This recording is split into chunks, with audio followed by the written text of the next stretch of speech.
Digital নিরাপত্তা আইন 2018। এটা 2018 সালে 46 নং আইন।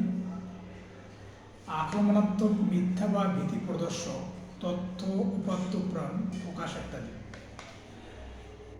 25-এর এক উপধারায় যদি কোনো ব্যক্তি ওয়েবসাইট বা অন্য কোনো ডিজিটালের মাধ্যমে ইচ্ছাকৃতভাবে বা জ্ঞাতসারে এমন কোনো তথ্যপত্র প্রেরণ করেন যাহা আক্রমণাত্মক বা ভীতি প্রদর্শক অথবা মিথ্যা বলে জ্ঞাত থাকা সত্ত্বেও কোনো ব্যক্তিকে বিরক্ত, অপমান, অপদস্থ বা হেয় ক্ষতিপূর্ণ করিবার অভিপ্রায়ে কোনো তথ্য উপাত্ত প্রকাশ বা প্রচার করেন, বা রাষ্ট্রের ভাবমূর্তি বা সুনাম ক্ষুণ্ণ করিবার বা বিভ্রান্ত ছড়াইবার বা তৎ উদ্দেশ্যে অপপ্রচার বা মিথ্যা বলিয়া জ্ঞাত থাকা সত্ত্বেও কোনো তথ্য সম্পূর্ণ বা আংশিক বিকৃতি আকারে প্রকাশ বা প্রচার করেন বা করিতে সহায়তা করেন, তাহলে উক্ত ব্যক্তি অনুরূপ কার্য হইবে একটি অপরাধ।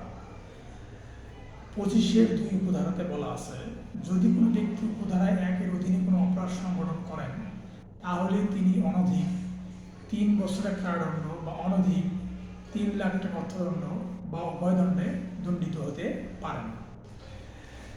25-এর 3 উপধারায় বলা আছে, যদি কোনো ব্যক্তি উপধারায় 1-এ উল্লিখিত অপরাধ দ্বিতীয়বার পুনর্বার সংগঠন করেন তাহলে তিনি অনধিক 5 বছরের কারাদণ্ড বা অনধিক 10 লাখ টাকা অর্থদণ্ড বা উভয় দণ্ডে দণ্ডিত হইবেন।